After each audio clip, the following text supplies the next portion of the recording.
စင်ကြယ်သောသူ့မဟုတ်မှားယွင်းသောဩဝါဒဆိုတာဘာလဲဒီဟာကစန့်ကျင်ဖက်ပေါ့စင်ကြယ်သောဩဝါဒဆိုတာဘာလဲပြီးတော့မှမှားယွင်းသောဩဝါဒဆိုတာဘာလဲဆိုတာလေးကိုကျွန်တော်တို့မကြည့်ခင်လေးမှာအနက်အတိတ်ပေလေးကိုကြည့်မှာဖြစ်တယ်နှစ်တိအခန်းကြီး173တိနော်တိတုအခန်းကြီး1ကျမ်းပိုက်တစ်ပိုက်ပြီးတစ်ပိုက်ဖတ်ပြီးတဖြည်းဖြည်းချင်းလေ့လာသင်ပေမဲ့ဘာပဲပြောဒီကျွန်တော်တို့အကုန်လုံးလှန်ပြီးအနက်ဖွင့်ပြီးမကြည့်တော့ပါဘူးအားလုံးကိုယ့်ဟာကိုယ်နောက်မှာမှတ်ထားပြီးတော့မှပြန်လေ့လာလို့ရပါတယ်အမြန်လေးနဲ့ပဲကျွန်တော်တို့လူရင်းတူရှင်းနဲ့ပဲသွားပါမယ်ဆိုတော့စင်ကြယ်သောဩဝါဒဆိုတာဘာလဲမှားယွင်းသောဩဝါဒဆိုတာဘာလဲဆိုတဲ့စကားလုံးရဲ့အတိတ်ပဲကပထမမှာစင်ကြယ်သောစကားလုံးကိုကြည့်ရအောင်ကျမ်းစာထဲမှာရှိသလားရှိတယ်တိတုအခန်းကြီး1အငယ်1ကိုကြည့်လိုက်ပါ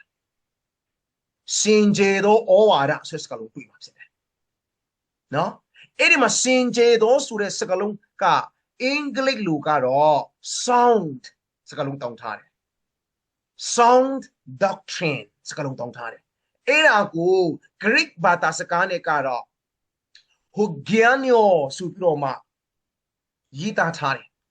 ဆိုတော့အဲ့ဒီမှာအင်္ဂလိပ်လိုဘာသာပြန်တဲ့အခါမှာ sound မဟုတ်ရင် well မဟုတ်ရင် good health in good health တိုက်ရိုက်ဘာသာပြန်ရင်တော့ကျမ်းမာတန်ဆွမ်းသောဆိုတဲ့အဓိပ္ပာယ်ဖြစ်တယ်နော်စင်ကြယ်သောဆိုတဲ့စကားလုံးရဲ့မူရင်းအဓိပ္ပာယ်ကကျမ်းမာတန်ဆွမ်းသောဆိုတဲ့အဓိပ္ပာယ်ဖြစ်တယ်သူမဟုတ်ကောင်းသောဆိုတဲ့စကားလုံးအဓိပ္ပာယ်ဖြစ်တာဆိုတော့အဲ့ဒါဆိုရင်ဘာကူဆိုလိုချင်တာလဲဩဝါဒမှာကျမ်းမာတန်ဆွမ်းသောဆိုတာဘာကူဆိုလိုချင်တယ်လဲလို့ကျွန်တော်တို့မဲခွန်းများမဲဒီရှိတော့အဓိပ္ပာယ်ကဒီလိုပါတမန်တရားစစ်ဖြစ်တဲ့နှုတ်ကပတ်တော်ဖျားမှုတ်သွင်းတဲ့နှုတ်ကပတ်တော်ဟာကျမ်းမာတန်ဆွမ်းသောအရာရှင်းမှန်သောအရာဖြစ်တဲ့အတွက်ကြောင့်ထူအရာကူတာစင်ကြယ်သောဆိုပြီးတော့မှရင်သွင်းထားတာဖြစ်ပါတယ်တနည်းအားဖြင့်စန့်ကျင်ဖက်မှာမှားယွင်းသောဆိုတာရောပါလေမှားယွင်းသောဆိုတဲ့စကားလုံးဟာခဏခဏတွေ့မှာပါ false doctrine ကျမ်းစာထဲမှာရှိတယ်အဲ့ဒါကိုဆရာယူဒန်က mixer dt ညာဆိုပြီးတော့မှတုံထားပါတယ်အဲ့ဒါကိုအလွယ်နည်းနဲ့မြန်မာဘာသာနားလေလွယ်အောင်ပြောမယ်ဆိုရင်မှားယွင်းသောဆိုတဲ့အရာဖြစ်ပါတယ် mixer ဆိုတာ shieldes စကားလုံးကနေရှင်းသက်လာပြီးတော့မှ lying deceitful false အတိတ်ဘက်ကလင်ညာချင်းနော်လင်ညာချင်းကောက်ကျစ်သောမှားယွင်းသောမှားနေသောဆိုတဲ့စကားလုံးဖြစ်ပါတယ်မှားယွင်းသောဆိုတာကတော့တနည်းအားဖြင့်ပြောမယ်ဆိုရင်အတုအယောင်ဆိုတဲ့အတိတ်ပဲဖြစ်တယ်အတုအယောင်ဟန်ဆောင်သောစကားလုံးအတိတ်ပဲဖြစ်တယ်အဲ့ဒါကြောင့်စင်ကြယ်သောဆိုတဲ့စကားလုံးနဲ့မှားယွင်းသောစကားလုံးကိုတော့ကျွန်တော်သိပါပြီစင်ကြယ်သောဆိုတာကတော့ကျမ်းမာတန်ဆွမ်းသောကောင်းသောဆိုတဲ့စကားလုံးအတိတ်ပဲဖြစ်တယ်လို့မှားယွင်းသောဆိုတဲ့အရာကလင်ညာနေသောအရာကောက်ကျင့်သောအရာမဟုတ်မမှန်သောအရာအတုအယောင်ဆိုတဲ့အတိတ်ပဲဖြစ်ပါတယ်ဒါဆိုရင်ဩဝါဒဆိုတာအတိတ်ပဲပါလေကျမ်းစာထဲမှာဩဝါဒဆိုတာခဏခဏတွေ့ရပါတယ်အထူးသဖြင့်တမန်တော်ဝတ္ထုကိုကြည့်တဲ့အခါမှာဩဝါဒပေး၍ဩဝါဒဆိုတာခဏခဏတွေ့ရမယ်ပြီးတော့မှရှင်ပေါလုအာထိတန်ရှင်တော်ဝိညာဉ်တော်ကရေးခဲ့တဲ့ကျမ်းပိုက်များဆိုရင်လည်းအခုထိနော်အဖေဩဝါဒစာဩဝါဒလို့ပြောနေတာဩဝါဒဆိုတာပါလေဩဝါဒဆိုတာတကယ်တမ်းကြတော့ဒီဒန်စကိုင်းလျာဆိုပြီးတော့မှ Greek ဘာသာစကားနဲ့ရှင်းသက်လာတဲ့ teaching သူမဟုတ် instruction လို့ခေါ်တဲ့သင်ကြားခြင်းဆိုတဲ့အဓိပ္ပာယ်ဖြစ်တယ်တနည်းအားဖြင့်ခံယူခြင်းလို့လည်းအဓိပ္ပာယ်တက်ရောက်ပါတယ်ဒါကြောင့်ဩဝါဒလို့ပြောတာနဲ့ကျွန်တော်တို့ကခံယူချက်လို့ပဲချက်ချင်းအမြင်ရောင်နာကြားကြတယ်အဲ့ဒါလည်းမှန်ပါတယ်ဩဝါဒဆိုတာခံယူချက်လို့ပဲကျွန်တော်သဘောပေါက်ကြတယ်တကယ်မူရင်းအဓိပ္ပာယ်ကဩဝါဒလို့ပြောရင်သင်ကြားခြင်းကိုပြောချင်တာဖြစ်ပါတယ်ကိုယ်တိုင်သူများသင်ကြားတာကိုခံယူပြီးမှထပ်လောင်းပြီးတော့မှအန်ထုတ်တယ်သို့မဟုတ်ပြန်သင်ကြားတာဒါကိုသင်ကြားခြင်းလို့ခေါ်ပါတယ်ဒါကြောင့်ပြန်ပြောမယ်ဩဝါဒဆိုတာသင်ကြားခြင်း teaching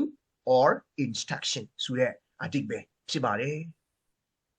ဆိုတော့ ဒီမှာစင်ကြယ်သောမှားယွင်းသောဩဝါဒရဲ့အနတ်အတိတ်ပဲ definition ကိုကျွန်တော်ကြည့်ပြီးပြီဒါဆိုရင်ကျွန်တော်ဘာဆက်ကြည့်ရမလဲဆိုရင်ရှင်းပြချက် definition ကိုကျွန်တော်ကြည့်ရမယ်အတိတ်ပဲကတော့2မျိုး3မျိုး4မျိုး5မျိုးနဲ့တယောက်နဲ့တယောက်ကွဲလွဲပြီးအနတ်ဖွင့်လို့မရအောင် definition ကတော့တယောက်နဲ့တယောက်အနတ်ဖွင့်တဲ့စကားလုံးတစ်မျိုးစီဖွင့်လို့ရပါတယ်အဲ့ဒါဆိုရင်စင်ကြယ်သောဩဝါဒဆိုတာပါလေမှားယွင်းသောဩဝါဒရဲ့အနတ်အတိတ်ပဲရှင်းပြချက်ကပါလေလို့ကျွန်တော်တို့ကြည့်တဲ့အခါမှာစင်ကြယ်သောဩဝါဒစူဒီမှာဘာများဖြစ်မလဲဒီမှာရှိတဲ့ဆရာသမားတွေ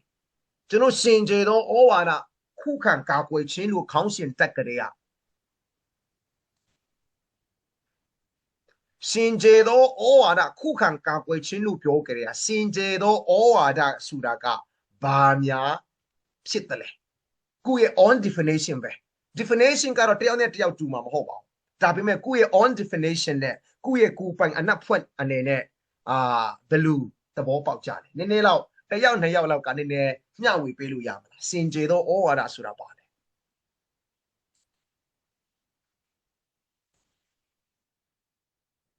နည်းနည်းမျှမှန်ကန်တဲ့တုန်တင်ချက်မှန်ကန်သောတုန်တင်ချက်ကျေးဇူးတင်တဲ့ဆရာမမှန်ကန်သောတုန်တင်ချက်အမှန်ကန်ပဲစင်ကြယ်သောဆိုတာကခုနပြောသလိုမှန်ကန်သောဩဝါဒဆိုတာကတင်ချက်ဆိုတော့မှန်ကန်သောတုန်တင်ချက်ဖြစ်တယ်ကျေးဇူးတင်ပါတယ်ဟုတ်ပြီ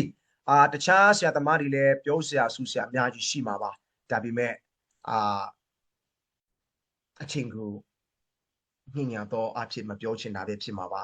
ဒီကနေပဲကျွန်တော်ဆက်ပြီးမှပြောပြပါမယ်ရှင်ကျေသောဩဝါဒဆိုတာကတမ္မာကျမ်းစာဤတုန်တင်ချက်အတိုင်းဟောပြောတင်ကြသောအကြောင်းအရာဖြစ်ပါတယ်ပြန်ပြောပါရစေစင်ကြယ်သောဩဝါဒကိုခုခံကာကွယ်ခြင်းလို့ပြောတဲ့အခါမှာလူတဦးတယောက်ရဲ့အကြောင်းအရာမဟုတ်ဘူးတဦးတယောက်ရဲ့ဓာတ်တာနာလို့ခေါ်တဲ့ philosophy မဟုတ်ဘူးအဖွဲ့အစည်းအသင်းတော်တပါးပါအဖွဲ့အစည်းတစ်ခုခုရဲ့ဖွဲ့စည်းပုံဥပဒေကိုကျွန်တော်တို့ပြောနေတာမဟုတ်ဘူးအဲ့ဒီဖွဲ့စည်းပုံဥပဒေတိုင်းဟာကောင်းကျိုးအတွက်လုပ်ကြတယ်ဆိုပေမဲ့အဲ့ဒီအရာကိုကျွန်တော်တို့ကစင်ကြယ်သောဩဝါဒလို့တော့ခေါ်လို့မရဘူးစင်ကြယ်သောဩဝါဒဟာဒီ radical လို့ပြောရမလား radical doctrine လုံးဝအခြေခံကတော့တမန်ကျမ်းစာ၏တူန်တင်ချက်အတိုင်းကိုဟောပြောတင်ကြခြင်းအဲ့ဒါဟာစင်ကြယ်သောဩဝါဒခေါ်ပါတယ်နောက်တနည်းအားဖြင့်ပြန်ပြောမယ်ဆိုရင်စင်ကြယ်သောဩဝါဒဆိုတာတမန်ကျမ်းစာအပေါ်၌အခြေပြုသောတင်ကြခြင်းဘာကြောင့်လဲဆိုတော့နှစ်တိအခန်းကြီး3 16 19ဖတ်တဲ့အခါမှာဖျားသခင်ရဲ့တမန်ကျမ်းစာဟာတန်ရှင်သောဝိညာဉ်တော်အပြင်မှုတ်သွင်းထားသောအရာဆိုတာကျွန်တော်တို့အတိအလင်းတွေ့မြင်ကြပါတယ်ဆိုတော့လောကမှာစာအုပ်စာပေတွေဖွဲ့စည်းပုံဥပဒေတွေလောက်ပဲများနေပါစေဖျားသခင်ကဝိညာဉ်တော်အပြင်မမှားနိုင်အောင်မှုတ်သွင်းထားတဲ့အရာကတမန်ကျမ်းစာတစ်ခုပဲဖြစ်တယ်ဒါကြောင့်တင်တဲ့ကျွန်တော်ကခံယူဖို့ရန်တော်၎င်းဟောပြောတင်ကြားဖို့ရန်တော်၎င်းမလွဲမသွေမှန်ကန်သောအကြောင်းအရာတင်ကြားဟောခြင်းတယ်ဆိုရင်စင်ကြယ်သောဩဝါဒကိုဟောခြင်းတယ်ယုံကြည်ခြင်းတယ်ဆိုရင်တမန်ကျမ်းစာတူတင်ချက်အတိုင်းကျွန်တော်တို့ခံယူမယ်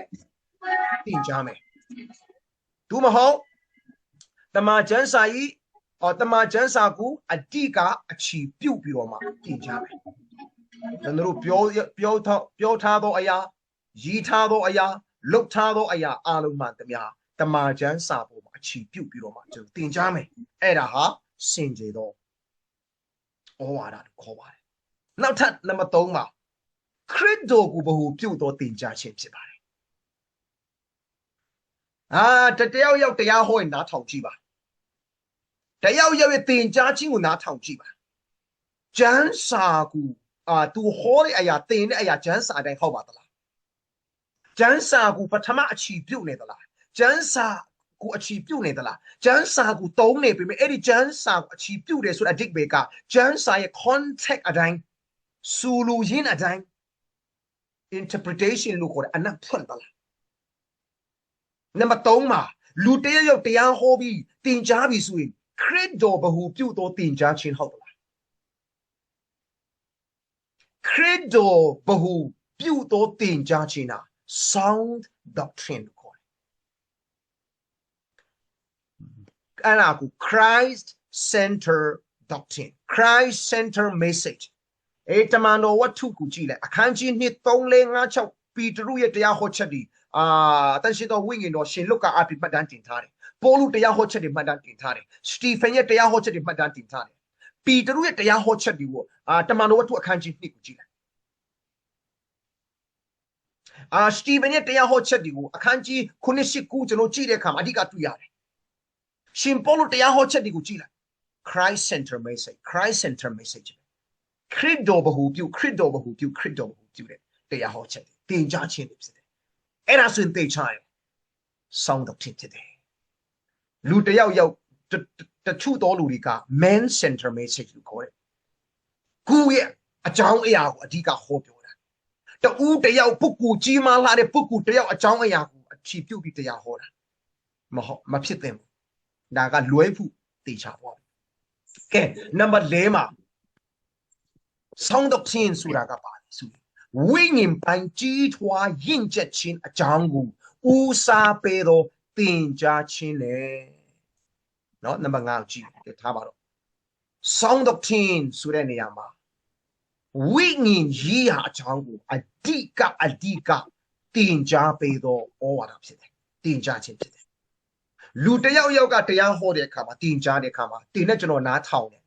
အဟောကောင်းသလားအပြောကောင်းသလားနဝင်ချူသလားနားထောင်လို့ကောင်းသလားရေမောဆရာတွေရှိသလားဘုသူတ္တတွေများသလားအဲ့ဒါဒီကအဓိကမဟုတ်ကျွန်တော်တို့နားထောင်တာနဲ့ကျမ်းစာအတိုင်းဟုတ်သလားကျမ်းစာကိုအဓိကအခြေပြုတ်သလားခရစ်တော်ကိုဘဟုပြုတ်သလားဝိညာဉ်ကြီးအကြောင်းအဓိကပြောသလားတမန်ကျမ်းစာတအုပ်လုံး66ကျမ်းအားလုံးရဲ့ပြည့်မှတ်ပန်းတဲ့ကခရစ်တော်ဖြစ်တယ်အဲ့ဒီအားလုံးခရစ်တော်ကကျွန်တော်တို့အတွက်ပေးခဲ့သမျှတွန်းလောင်းခဲ့သမျှစတီးခဲ့သမျှအားလုံးကဆိုရင်သင်နဲ့ကျွန်တော်ရဲ့ဝိညာဉ်ကြီးရာကိုအဓိကဥစားပဲဖြစ်တယ်အထူးသဖြင့်အေဖေဩဝါဒစာဟာနည်းနည်းလေ့လာကြည့်ပါကျွန်တော်တို့ဒီတဝဲပေါ့နော် DMBC လို့ခေါ်တယ်ကျွန်တော်တို့အသိတော်မှာကအေဖေဩဝါဒစာကို series အနေနဲ့တစ်ပတ်မှာတစ်ဖြည်းဖြည်းဖတ်တော့2024မှာအေဖေဩဝါဒစာကိုတစ်နှစ်လုံးကျွန်တော်တို့တရားဟောခဲ့တရားဟောဒေသနာ24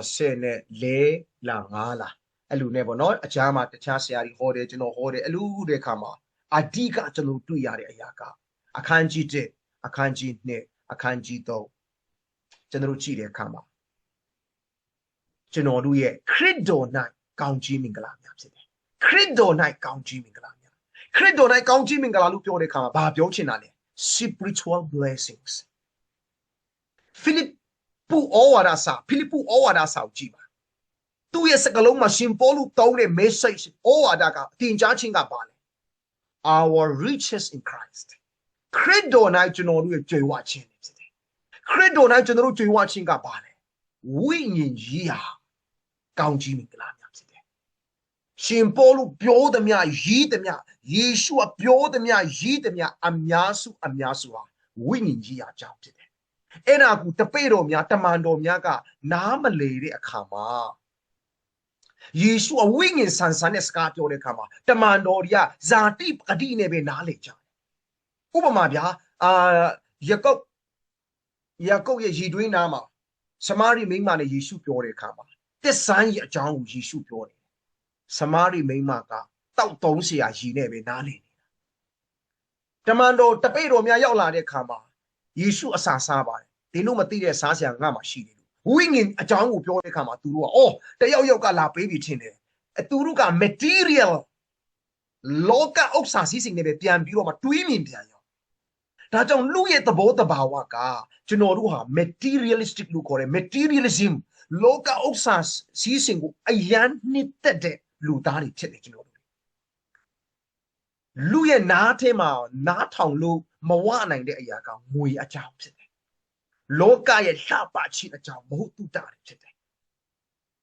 ဆိုတော့ဒီအကြောင်းဒီကူတော့လောကတက္ကသိုလ်ကျောင်းမှာဖြစ်ဖြစ်ဟောပြောပွဲမှာပဲဖြစ်ဖြစ်ဟောကြပါစေသင်ကြပါစေ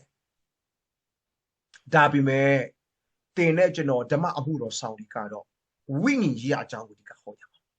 ။ဘာကြောင့်လဲ။ကျမ်းစာတအုပ်လုံးကိုကြည့်ပါ။အထူးသဖြင့်ဓမ္မတိကျမ်းကိုကြည့်ပါ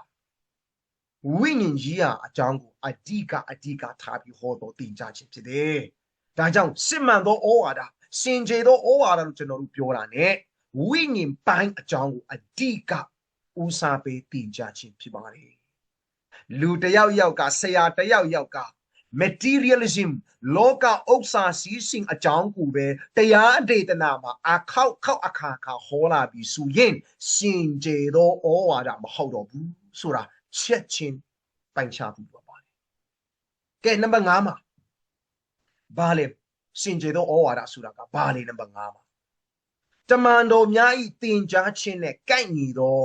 တင်ကြားခြင်းများဖြစ်ပါသည်တမန်တော်များတင်ကြားခြင်းလို့ပြောတာကဘာများလဲဗျာအဓိပ္ပာယ်ကဒီလိုပါ apostolic teaching လို့ခေါ်တယ် apostolic doctrine လို့ခေါ်တယ်အဲ့ဒါကအထူးတစ်ဖြစ်တိရာစုနှစ်ရာစုမှာဆိုရင်တင်နဲ့ကျွန်တော်လက်ရှိကျွန်တော်တို့ရဲ့ဖုန်းထဲမှာကျန်းစာ app ရှိတယ်လို့မျိုးကျွန်တော်တို့လက်ကင်ထဲမှာကျန်းစာအုပ်စာရွက်နဲ့ကျန်းစာအုပ်ကင်ထားတယ်လို့မျိုးတိရာစုနှစ်ရာစုမှာမရှိခဲ့ဘူးအဲ့ဒါကြောင့်သူတို့မှမှတ်တမ်းတင်ထားတဲ့အရာဒီလူမျိုးတအုပ်ထဲမှာမရှိတဲ့အတွက်ကြောင့်သူတို့ကျန်းစာတစ်ဖွဲ့အားထားရတဲ့စင်ကြယ်သောဩဝါဒကယေရှုခရစ်တော်ကိုယ်တိုင်က3နှစ်တိုင်းနေ့ညတင်ကြားပေးခဲ့သောဩဝါဒများကိုလက်စစ်ပြန်ကမ်းပြီးတော့မှတမန်တော်များကသင်သူတင်သားများစီမှာဟောပြောကြတယ်တမန်တော်တွေကသူတို့ကြားနာတဲ့အရာတွေပြန်ဟောပြောကြတယ်ယေရှုကလည်းမိန့်မှာထားတယ်ရှင်ယောဟန်ခန်းကြီး14အပိုင်ငယ်15-16ဖတ်ကြည့်ပါရှင်ယောဟန်ခန်းကြီး6အပိုင်ငယ်8ကနေတောက်လျှောက်ဖတ်ကြည့်ပါယေရှုကဝိညာဉ်တော်အကြောင်းကိုပြောထားတယ်အဲ့ဒီဝိညာဉ်တော်ကိုဘယ်လိုစကားလုံးနဲ့သုံးလုံးတလဲဆိုရင်တော့ဥပိဇင်ဆရာစကားလုံးနဲ့သုံးထားတယ်အင်္ဂလိပ်နဲ့ဆို comforter အဲ့ဒီမှာဝိညာဉ်တော်ကိုဘယ်လိုနဲ့ကြူတင်ပြီးတော့မှပြောထားတယ်လေဆိုတော့တမာတရားနဲ့ပြည့်စုံတော်မူသောတန်ရှင်းသောဝိညာဉ်တော်သင်တို့ရှိသူငါဆေလွတ်သည့်အခါမှာသူ့ရဲ့အကြောင်းအရာသူ့အလိုအလျောက်နဲ့ပြောမှာမဟုတ်ပါသင်တို့ငါတင်ပေးခဲ့သမျှသောအရာကိုပြန်လေအောက်မဲ့စေ၍ကဲတန်ရှင်းသောဝိညာဉ်တော်ဘာဟောဖို့ပြောတာလဲတင်တို့ကငါတင်ပေးခဲ့သမျှကိုဒီတမန်တော်များတပိတ်တော်များ apostle များဟောတဲ့အရာအလုံးဟာယေရှုထံကသူကြားတဲ့အရာကိုလူဆိုတော့ဘယ်မှတ်မိမလဲအလုံးဟုတ်တယ်မလားကျွန်တော်တို့မနေ့ညဖြစ်ပြတ်တော်မှာမေ့နေတယ်ဒီမနေ့စားခဲ့တဲ့ထမင်းဟင်းတော်မှာပြန်မေ့တော့မေ့သွားတယ်ဘာဟင်းစားမှမသိတော့မေ့လွယ်တဲ့လူတွေဖြစ်တယ်အဲ့ဒါကိုဖယားသိလို့တင်တို့ကိုပြန်အောက်မဲ့ဆင်မယ်တင်တို့ရှိမှငါတင်ခဲ့တဲ့အရာဝိညာဉ်တော်အောက်မဲ့ဆင်မယ်အဲ့ဒီအကြောင်းအရာကိုဝိညာဉ်တော်တင်လို့ချပြမယ်ကဲယေရှုကကောင်းကင်ဘုံမသွားခင်လေးမှာမဟာစေခိုင်းရမိန့်မှာထားတဲ့အခါမှာရှင်မသက်အခန်းကြီး28အငယ်18 19 20ကြည့်လိုက်တဲ့အခါမှာတင်တို့ဒီလူမျိုးတကာငါတပည့်ဖြစ်စေပါခမဲတော်သားတော်တန်ရှင်တော်ဝိညာဉ်တော်နာမ၌ဘပ်တိဇံပေးကြပါတင်တို့ကငါတင်ပေးခဲ့သမျှသောအကြောင်းအရာတို့ကိုတင်ပေးကြပါကဲတမန်တော်မြိုက်တင်ကြားခြင်းလို့ကျွန်တော်တို့ပြောတဲ့အခါမှာယေရှုကိုယ်တိုင်ရဲ့ lecture တင်ကြားပေးခဲ့တဲ့ဩဝါဒကိုပြောချင်တာဖြစ်တယ်။ဒါကြောင့်စင်ကြယ်သောဩဝါဒဆိုတာတမန်တော်များကဟောကြားခဲ့သောတင်ကြားပေးခဲ့သောဩဝါဒကိုတင်ကြားခြင်းဖြစ်ပါတယ်။ကဲကျွန်တော်တို့ဒီမှာရှိတဲ့ကျွန်တော်ရဲ့ဆရာသမားများဆရာမများညီကိုမောင်နှမများစင်ကြယ်သောဩဝါဒလို့မဲလာတဲ့အခါမှာကျွန်တော်တို့မှာအနတ်အဓိပ္ပာယ်ဖွင့်ဆိုဖို့အမျိုးမျိုးရှိကောင်းရှိနိုင်တယ်ဒါပေမဲ့ဒီ9ချက်လေးကတော့ကျွန်တော်ရဲ့အမြင်ပေါ့နော်မြင်တွေ့ထားတဲ့အရာထဲကညီ9ချက်လေးမျှဝေခြင်းဖြစ်ပါတယ်တမန်ကျမ်းစာတူတင်ချက်အတိုင်းတင်ကြခြင်းဖြစ်တယ်တမန်ကျမ်းစာပေါ်မှာအရာရာခက်ကနေအခြေပြုတ်ပြီးတော့တင်ကြခြင်းဖြစ်ပါတယ်ခရစ်တော်ဘဟုပြုတ်တော်တင်ကြခြင်းဖြစ်ပါတယ်ဝိညာဉ်ပိုင်းကိုဦးစားပေးတော်တင်ကြခြင်းဖြစ်ပါတယ်တမန်တော်မြိုက်တင်ကြခြင်းနဲ့ကိုင်နေတော်တင်ကြခြင်းဖြစ်ပါတယ်ဆိုတာလေးကိုရှင်ကျေသောဩဝါဒနဲ့ပတ်သက်ပြီးတော့မှအနတ်အဓိပ္ပာယ်ရှင်းပြဖွင့်ဆိုခြင်းပါတယ်ဒါဆိုရင်မှားယွင်းသောဩဝါဒဆိုတာကောဘာများလဲ ဒါကတော့အလွယ်ဆုံးနဲ့ဖြေရမယ်တစ်ခုနဲ့ဖြေရမယ်ဆိုရင်စင်ကြယ်သောဩဝါဒရဲ့ဆန့်ကျင်ဘက်ပေါ့မှားယွင်းသောဩဝါဒဆိုတာကျွန်တော်ဘယ်လိုသိနိုင်မလဲအကဲ အများကြီးတော့ဘဟုပြုတယ်တမန်ကျမ်းစာကိုဘဟုပြုတယ် โอเคကျေးဇူးတင်ပါတယ် ဒီပါနဲ့တုံးချက်ငါးချက်ရှိတယ်ခင်ဗျဒီတော့ဘဟုပြုတယ်တမန်ကျမ်းစာကိုဘဟုပြုတယ် အခုကမှားယွင်းသောဩဝါဒအကြောင်း false doctrine သူမဟုတ် wrong doctrine လို့ခေါ်တဲ့အရာလေးကိုကျွန်တော်တို့ခဏလေးကြည့်မှာဖြစ်ပါတယ်ဒါဒီနှစ်ခုသေးတောင်သိရင်တောင်မှဘာကမှားလဲဘယ်ကမှားလဲဆိုတော့ပိုင်းခြားတိုင်တောင်မှတော်တော်လေးကိုအရှင်းပြီးသွားမှာဖြစ်တယ်ဆိုတော့မှန်သောဩဝါဒပါတယ်နံပါတ်1တမန်ကျမ်းနဲ့မကိုက်ညီသောတင်ကြားခြင်းဖြစ်တယ်တမန်ကျမ်းစာနဲ့မကိုက်ညီသောတင်ကြားခြင်းကတော့ဘာပဲပြောပြောဘယ်ပုဂ္ဂိုလ်ပဲပြောပြောရခါတော်ရဆရာရခါတော်ရပြောမှာတိခါတော်ရဆရာကပဲပြောပြောဆရာဒေါက်တာဖောင်ဒါကပဲပြောပြောအဖတင်းဥဆရာတော်ကြီးကပဲပြောပြောကျမ်းစာနဲ့စန့်ကျင်ပြီဆိုရင်တော့မကိုက်ညီဘူးဆိုရင်တော့အဲ့ဒါက wrong doctrine false doctrine လို့ခေါ်တဲ့မှားသောဩဝါဒဖြစ်တယ်ကျမ်းစာနဲ့မကိုက်ညီဘူးဆိုရင်ဘယ်သူဟောအာမနာပါနဲ့အဲ့ဒါက wrong ကျမ်းစာနော်ကျမ်းစာမကိုက်ညီတဲ့အရာကမှားသောအရာဖြစ်တယ်နံပါတ်1တမန်ကျမ်းစာထက်တခြားအရာကိုပူတန်ဖူးထားသောတင်ကြခြင်းပြန်ပြောပါမယ်တမန်ကျမ်းစာထက်တခြားအရာကိုတန်ဖူးထားသောတင်ကြခြင်းတန်ဖူးထားသောလို့ကျွန်တော်တို့ပြောတဲ့အခါမှာပူဦးစားပေးသောလို့ပြောရမလားပူအလေးထားသောတင်ကြခြင်းဥပမာဗျာဒီမှာတမန်ကျမ်းစာရှိတယ်ဗျာဒီမှာတမန်ကျမ်းစာရှိတယ်တမန်ကျမ်းစာဟာကျွန်တော်တို့ယုံကြည်သူတွေရဲ့အဓိကထိန်းချုပ်ပေးမယ် final authority ဖြစ်တယ်နောက်ဆုံးကျွန်တော်တို့ကြိုက်ကြိုက်မကြိုက်ကြိုက်ဘာတွေးတွေးဘာလှုပ်လှုပ်တမန်ကျမ်းစာကကျွန်တော်ချုပ်ရမှာဖြစ်တယ်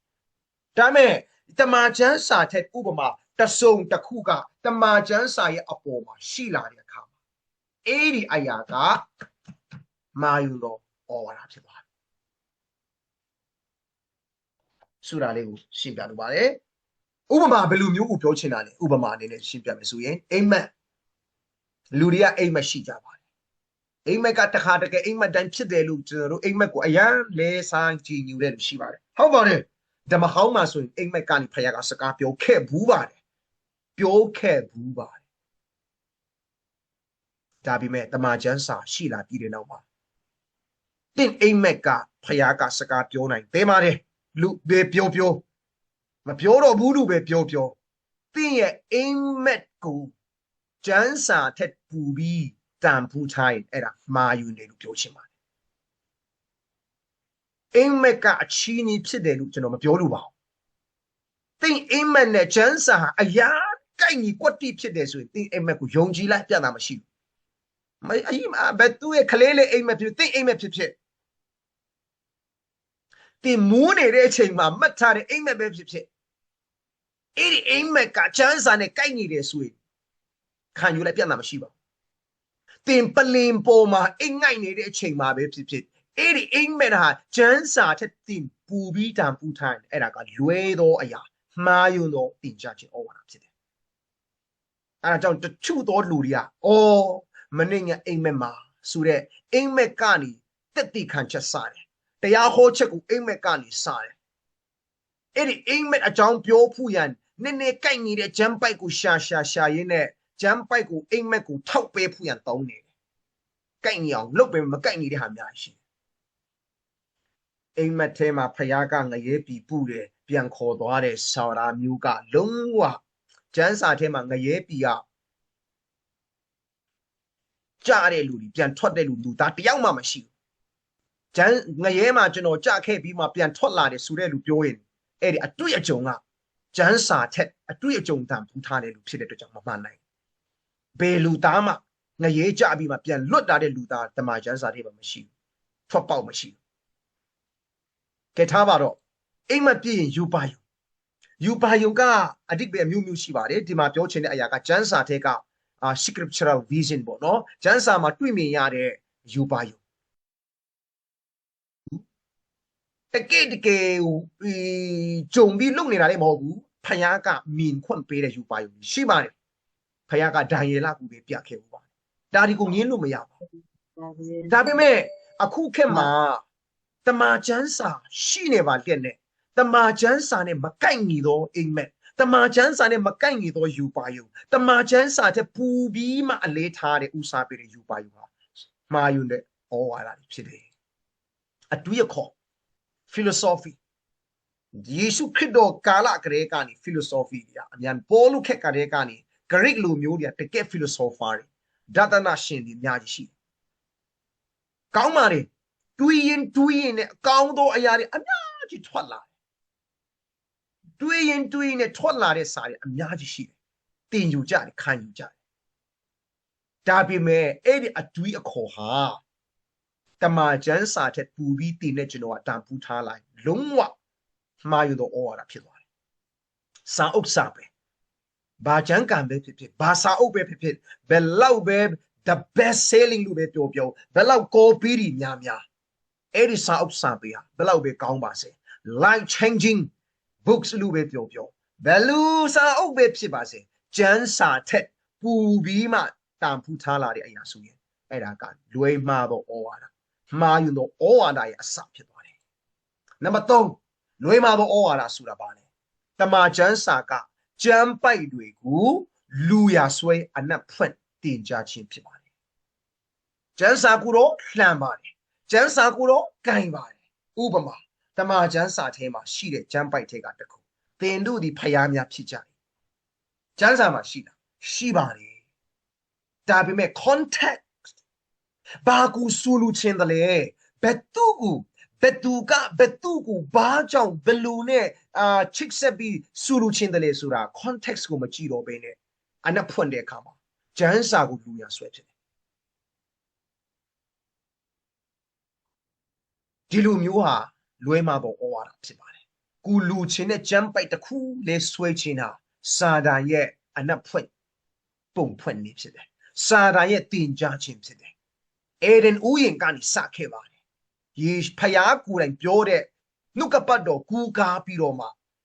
အာဒန်နဲ့ဤဝကိုဖျားရောက်ခဲ့တယ်အဲ့ဒါအောင်မြင်ခဲ့တဲ့အတွက်ကြောင့်ဓမ္မတိရောက်တဲ့အခါမှာယေရှုကလည်းဂျန်ကူကားနဲ့လာပြီးတော့မှပြန်လေပြီး3 ကြိမ် 3 ခါတိုင်ပြန်လေဖျားရောက်ခဲ့ပါတယ်ဒါမဲ့ယေရှုခရစ်တော်ကိုတော့ဂျမ်းပိုင်နဲ့လာကူကားပြီးမဲ့ယေရှုကဂျမ်းပိုင်နဲ့ပဲပြန်ပြီးတော့မှခြိပတဲ့အခါမှာစာရမအောင်မြင်ခဲ့ပါအဲ့ဒါကြောင့်ဂျမ်းစာဖတ်တဲ့အခါမှာဂျမ်းပိုင်ရဲ့ဆူလူရင်းအဲ့ဒါကြောင့်အမေရန်ကျွန်တော်ပြောတဲ့ရှိပါတယ်ကိုကိုယ်တိုင်လည်းတတိထားတဲ့အရာကပါလေဆိုတော့ hermeneutic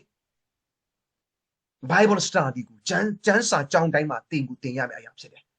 ကျွန်တော်စိတ်မကောင်းစွာပြောရမယ်ဆိုရင် online ပေါ်မှာဂျမ်းစာကြောင်းတော်တော်များရှိတယ်ဝန်တာဆရာကောင်းတယ်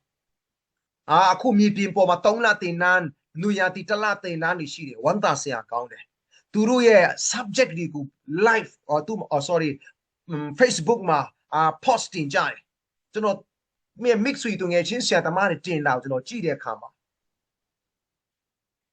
ကျွန်တော်အခုထိတွေ့သမျှထဲကနေ5 ကြိမ်မှာ1 ကြိမ်တောင်မတွေ့ရတဲ့အရာက hermeneutic homiletics အကြောင်းဖြစ်တယ်ကျမ်းစာလေ့လာအနက်ဖွင့်နည်းကိုကျမ်းစာကြောင်းမှာမတင်ပေးကြဘူးတခြားအရာတွေတင်ပေးတယ်မကောင်းဘူးလို့မပြောကောင်းပါတယ်ပြောရမယ်ဆိုရင်ကျမ်းစာကြောင်းမှာတင်ပေးရမယ် subject ထဲကနေအရေးကြီးဆုံးပြောပါလို့ကျွန်တော်ကတော့ hermeneutic homiletic လို့ကျွန်တော်တို့ပြောမယ်အဲ့ဒါတိမတာလီကိုသမင်းကိုချက်စားလို့ရတယ်သူများကိုလည်းမှန်ကန်စွာကျမ်းမာတန်ဆွမ်းတော့လက်ဆက်တော့ကောင်းသောအစာကိုသူများကိုကျွေးလို့ရစင်ကြယ်သောအစာကျွေးလို့ရမှာဖြစ်တယ်ဒါကြောင့်ကျွန်တော်တို့နောက်နောက်မှာပေါ့နော်ဒီပြင်ဆင်ထားပြီးသားရှိပါတယ်hermeneutic နဲ့ homiletic ကိုလည်းပဲဒီလိုတောက်ချံညမှာလူရင်းတူရှင်းလင်းတဲ့ကျွန်တော်တို့ပြန်လည်ပြီးမှလေ့လာပြင်ဆင်ထားတာရှိပါတယ်ဆိုထားပါတော့အဲ့ဒါကြီးကျွန်တော်တို့မသိတဲ့အခါမှာတော်တော်များကလူရဆွဲအနေနဲ့ကျွန်တော်တို့ကိုယ်တိုင်ကအစမသိစိတ်ကနေမှားတတ်တဲ့အရာအရန်ဆွဲလန်းလွန်းတဲ့အရာငငယ်ကလေးကြီးပြင်းလာတဲ့ခံယူခဲ့တဲ့ဂျာဘူးနာဝဖြစ်တဲ့အကြောင်းအရာဖြစ်တဲ့အင်္ဂလိပ်လို့ဆိုရင် preconcept လို့ခေါ်တယ် အချင်းချင်းအခါခါကြားဘူးတဲ့အရာအသေးဆွဲလာပြီးတော့မှအမှန်ထင်လာပြီးတော့မှအဲ့ဒါကူပဲကျန်းစာဖတ်တိုင်းအဲ့လိုအနက်ဖွင့်လာတယ်ကျွန်တော်စိတတ်တဲ့အတွက်ကြောင့်တတိထားဖို့လိုအပ်ပါတယ်ဆိုတော့လူရန်ဆွဲပြီးတော့မှအနက်ဖွင့်တာဟာမာယူတော့ဩဝါဒဖြစ်ပါတယ်နံပါတ်၄မှာဆိုရင်တမာကျန်းစာကူနှုတ်ယူခြင်းထဲ့သွင်းပြီးဟောပြောတင်ကြခြင်းနာမာယူတော့ဩဝါဒဖြစ်ပါတယ်တမာကျန်းစာကူနှုတ်ယူခြင်းထဲ့သွင်းခြင်းသို့မဟုတ်နှုတ်ယူထဲ့သွင်းပြီးမှဟောပြောတင်ကြခြင်းနာမာယူတော့ဩဝါဒဖြစ်ပါတယ်တမာကျန်းစာမှာမပါတဲ့အရာကိုမထည့်မရစေမထည့်ကြရအောင်တမာကျန်းစာမှာပါတဲ့အရာကိုမနှုတ်သွင်းပဲနဲ့အဖြစ်ကိုအဖြစ်တိုင်းအရှိကိုအရှိတိုင်းရေးထားသောအရာကိုရေးထားတဲ့အတိုင်းပဲကျွန်တော်တို့ခံယူတင်ကြပေးဖို့လိုအပ်ပါတယ်ကျွန်တော်တို့ကိုင်းကနာကလက်မခံတဲ့အကျမ်းပိုက်တွေဆိုရင်လည်းပဲဗာပြေပြောဒီလိုပဲခံယူဖို့ဒီလိုပဲဟောဖို့လိုအပ်ပါတယ်နောက်နံပါတ်5နောက်ဆုံးကတော့မှားယွင်းတဲ့ဩဝါဒလွယ်ကူစွာသုံးသပ်နားလည်နိုင်တဲ့အရာကဇာတိပကတိတတ်မှတ်ခြင်းနဲ့လောကဥစ္စာစည်းစိမ်အကြောင်းကိုဦးစားပေးတင်ကြခြင်းတာမာယုနဲ့ဩဝါဒလက္ခဏာဖြစ်ပါတယ်ပြန်ပြောပါရစေဇာတိပကတိဒီ flesh desire လို့ခေါ်တဲ့ fleshly desire လို့ခေါ်တဲ့ဒီကျွန်တော်တို့အတွင်းလူကတတ်မှတ်နေတဲ့အရာကလောကအရာတွေလောကီအရာတွေဖြစ်တယ်အဲ့ဒီအရာကိုရမယ်ဆိုတဲ့တတ်မှတ်ခြင်းနှူးဆော်ပေးတဲ့တင်ကြခြင်း motivation တက်ကဘာမှအမှားမရှိဘူး spiritual motivation scriptural motivation အမတန်ကောင်းတယ်ဒါပေမဲ့ကျွန်တော်တို့ကဘာ motivation ပေးတာလဲကျွန်တော်တို့ motivation ပေးတဲ့အရာကကျွန်တော်တို့ခန္ဓာကိုတတ်မှတ်တဲ့အရာဆွေးလန်းတဲ့လောကအရာကိုရမဲ့အကြောင်းကိုပဲဂတိတွေပေးပြီးနင်ကောင်းကြီးမခံစားချင်ဘူးလားတင်ကဘာမှာနာမည်မကြီးချင်ဘူးလားတင်မကြော်ကြားချင်ဘူးလားတင်ရတာတွေတိုက်ကားတွေမရချင်ဘူးလားဆူတဲ့ဒေသနာကိုဟောပြီးမှအဲ့လိုရချင်ဆုတောင်းပါအဲ့လိုရချင်ကျမ်းစာဖတ်ပါကျမ်းစာဖတ်ဖို့ဆုတောင်းဖို့ motivation ပေးတာကောင်းတယ်ဒါပေမဲ့အိမ်ရဖို့ပိုက်ဆံရဖို့ကြော်ကြားဖို့ကျမ်းစာဖတ်ဖို့တိုက်တွန်းတာမျိုးကတော့လုံးဝ round up ခြင်းရဲ့အစဖြစ်ပါတယ်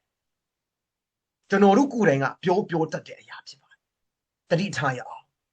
ကျွန်တော်တို့ကျမ်းစာဖတ်ရမယ့်အကြောင်းရင်းကဖခင်ရဲ့နှုတ်ကပတ်တော်ဖြစ်လို့လမ်းမှန်ဖြစ်လို့မှုသွင်းထားသောအရာဖြစ်လို့ဝိညာဉ်အစားအစာဖြစ်လို့ဒီအရာနဲ့တာလျှင်ကျွန်တော်ဝိညာဉ်ကြီးထွားနိုင်မှာဖြစ်လို့စားရမှာဖတ်ရမှာ